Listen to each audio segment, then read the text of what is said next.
Hi there, this is Dan Solomon. I'm one of the co-PIs on the TRUST trial, and this is the first in a series of recordings regarding the background on gout.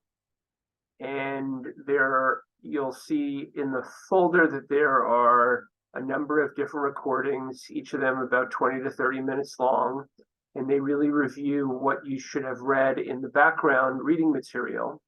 And this is a discussion of the clinical manifestations of gout, common presentations and progression of gout.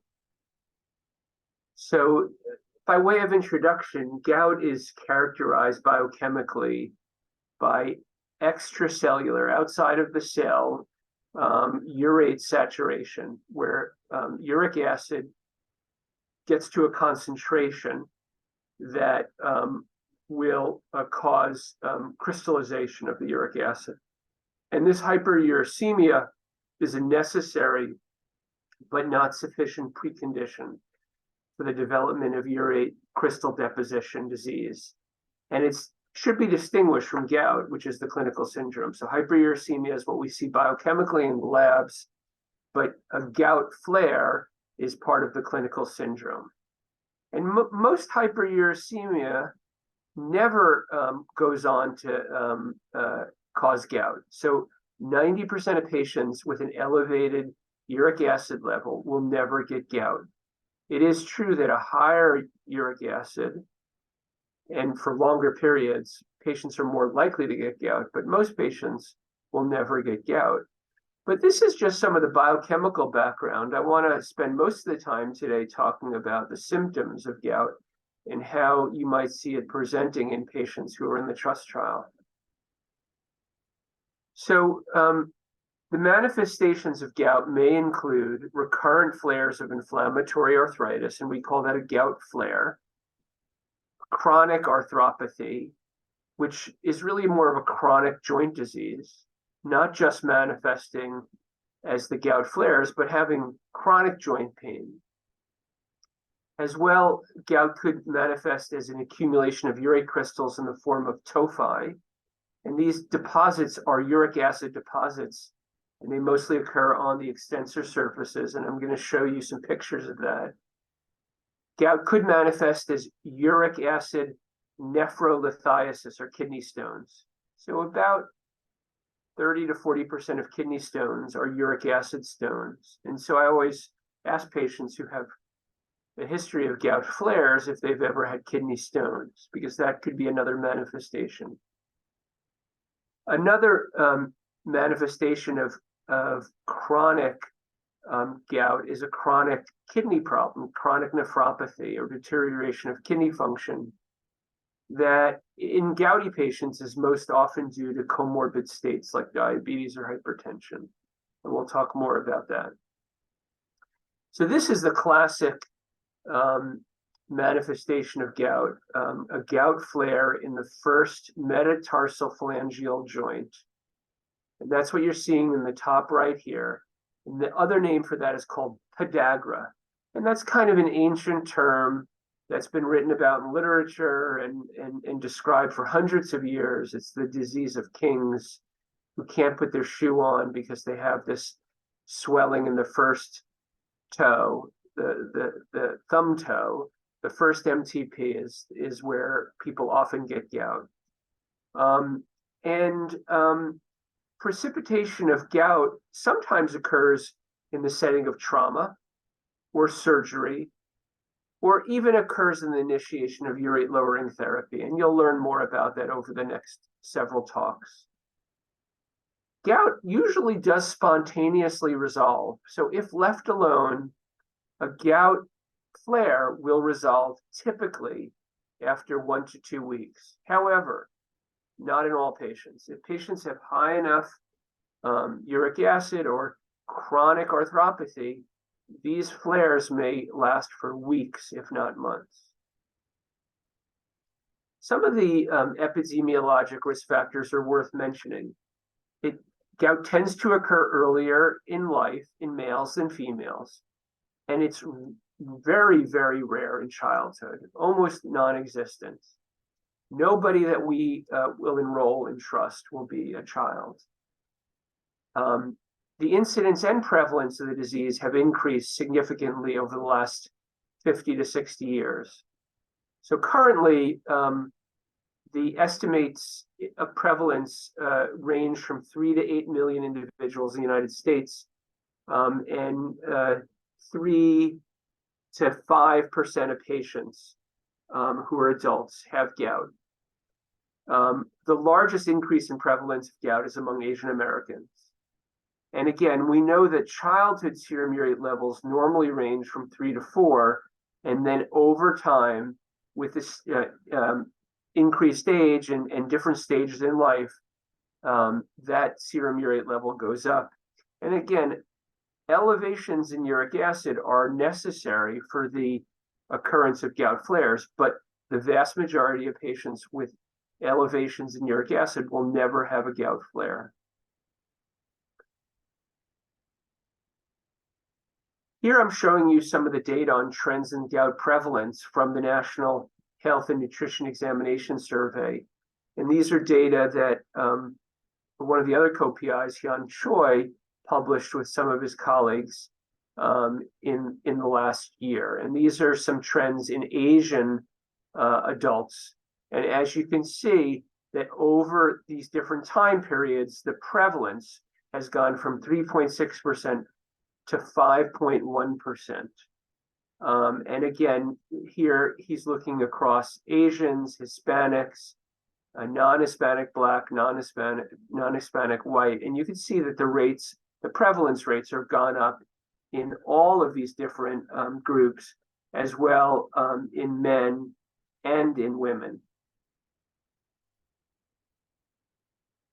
Clearly, sex is important. In men, we know that the adult serum urate levels are usually reached at puberty, and then there's a very slow but gradual increase over time. There's a corresponding age-related course of increasing serum urate levels in women. Usually their levels are 1 to 1.5 milligrams per deciliter lower than in men of similar age. But after menopause, usually at a median age of 51, urate concentrations in women rise to levels comparable to those in adult men.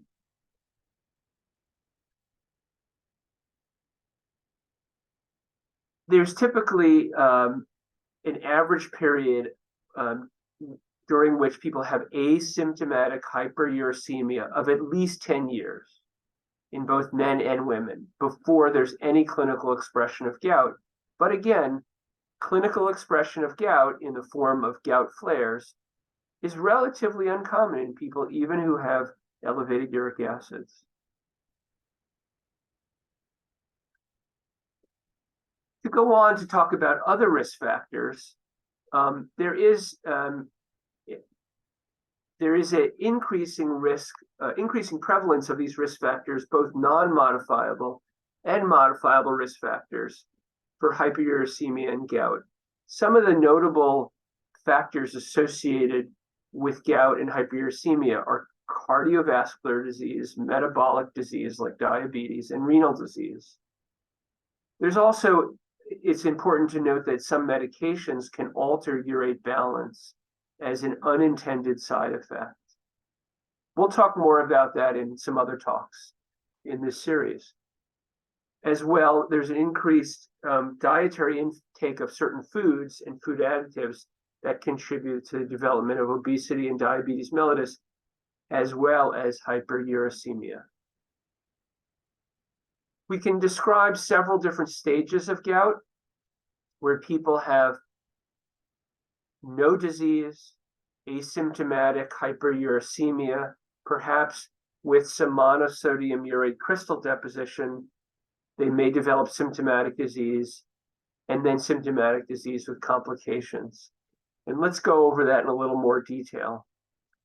The three classical clinical stages in the natural history are gout flares, the period between gout flares or intercritical gout, and then a more chronic gouty arthritis where tophi, these deposits of monosodium urate crystals, can develop.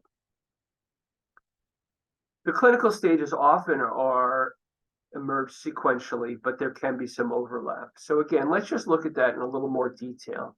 So a patient may have normal uric acid levels, normal uricemia. They may, in the background, have genetic risk factors. And over time, those may lead to hyperuricemia.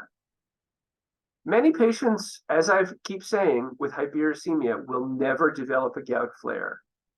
Some patients, however, for a variety of reasons, go on from hyperuricemia to start depositing the crystals around the joints and in other areas in the body.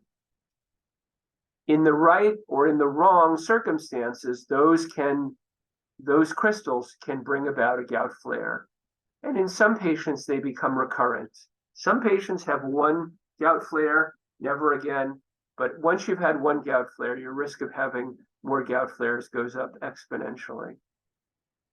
Patients who have many, many gout flares often develop deposits like tophi in extensor surfaces like the elbow, around the knee, sometimes in the hand, sometimes even on the ears. And this can lead to some bony erosions, as well as deposits of crystals. So let's just talk a little bit about a gout flare. I've mentioned gout flares, and I've mentioned that they occur often in the first MTP, which we call podagra. A gout flare is typically one joint, monoarticular, and intensely inflammatory, and usually occurs in the lower extremities, but not always.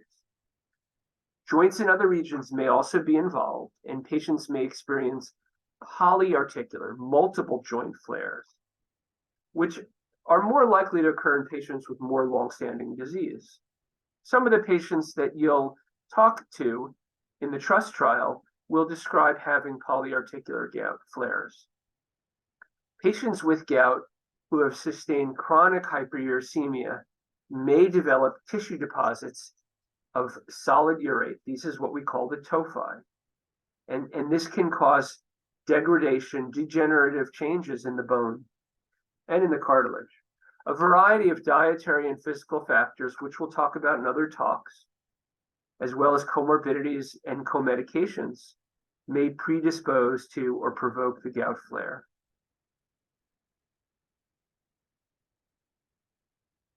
Let's talk a little bit more about provoking factors for gout flares.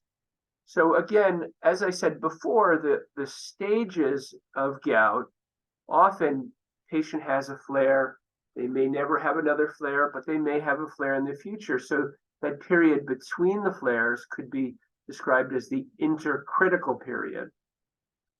And if patients meet up with one of these provocative factors,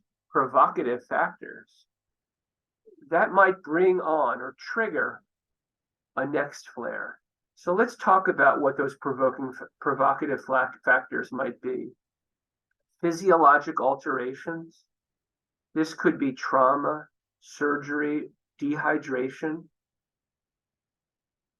Dehydration might come in the form of medications.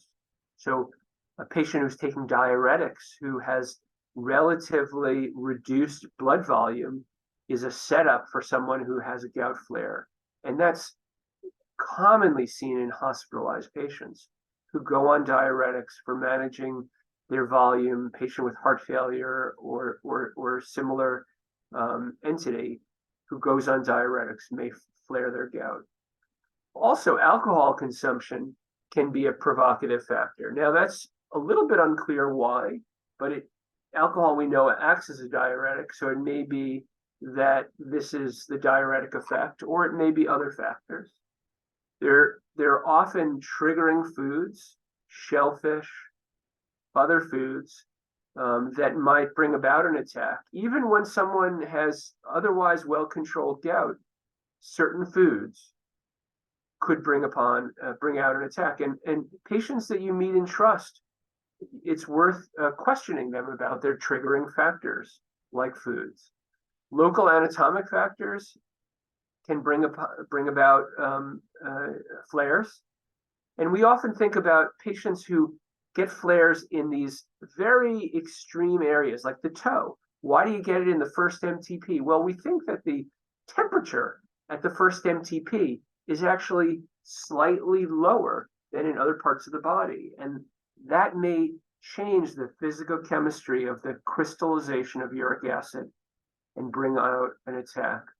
Hospitalization has been known to be a provocative factor. It's not exactly clear why, but as I've said just before, it might be that diuretics are often introduced in the hospitalized patient.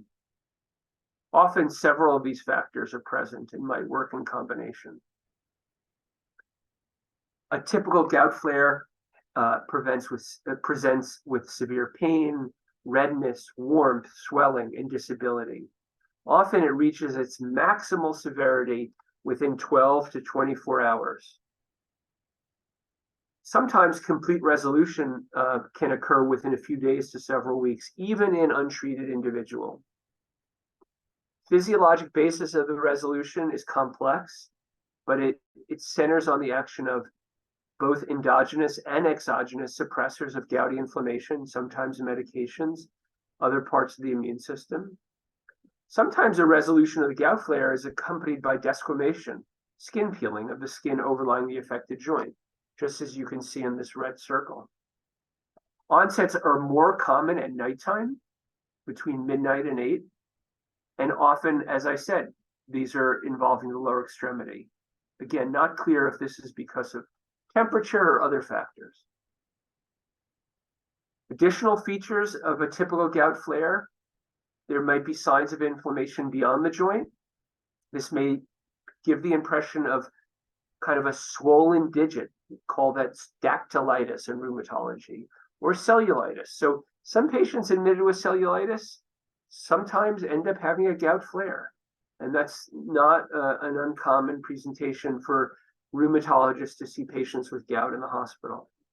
Sometimes patients can have additional sites involved: ankle, the instep, sometimes the wrist, the finger, the olecranon bursa over the elbow. And these can be uncommon sites. Sometimes the sternoclavicular joint, sometimes the shoulder, sometimes the hip.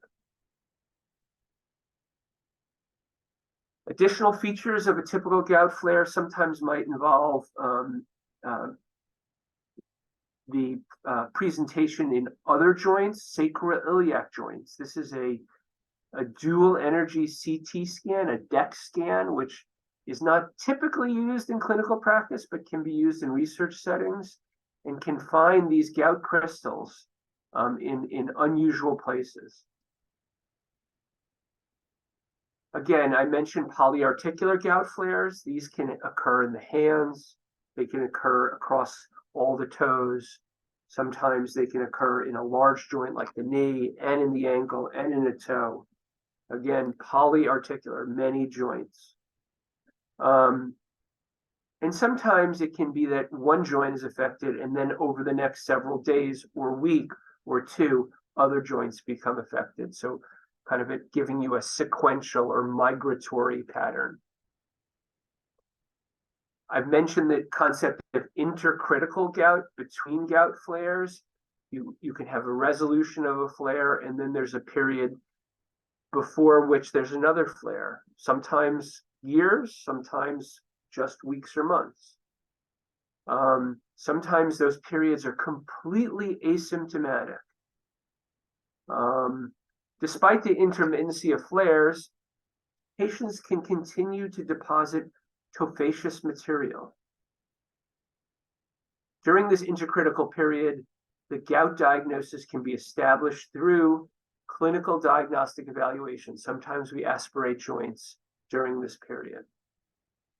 I've mentioned tophi. Tophaceous gout is characterized by collections of solid urate accompanied by chronic inflammatory or other destructive changes in the surrounding connective tissue. Tophi are typically not painful or tender, and they may attenuate, reduce the thickness of the skin. Here you're seeing some tophi on the ear. So I often, when I'm examining a patient with gout, will feel their ears. I'll look at their fingers. I'll look at the extensor surfaces over their elbows, their knees, their ankles, their wrists to see if I can find other palpable structures. They usually have this whitish, chalky appearance. They're usually pea-sized or smaller, depending on where they are and how long they've been forming. And they're often mobile, but sometimes they're adherent to the tendon. And so they can be rather immobile. Just depends on where they present. So in summary, there's 3 stages of gout: flare, intercritical, or chronic gouty arthritis, with occasionally with tophi. And the features of a flare can be monoarticular, intensely inflammatory, severe pain, redness, swelling, disability. Maximal severity is usually reached within 12 to 24 hours and often comes at nighttime. Complete resolution can occur even without treatment. Usually with treatment, it occurs within 1 to 4 days, sometimes lasting a full week. Polyarticular pattern is seen uncommonly, but does occur. And gout sometimes occurs even with normal or even low serum urate at the time of an acute event, but that is less common. Often that reflects a fluctuation in serum urate. So I hope you've enjoyed this talk on the clinical presentation, introducing you to some of the symptoms and some of the risk factors. And you'll learn more about these in future talks. So with that, I'll close.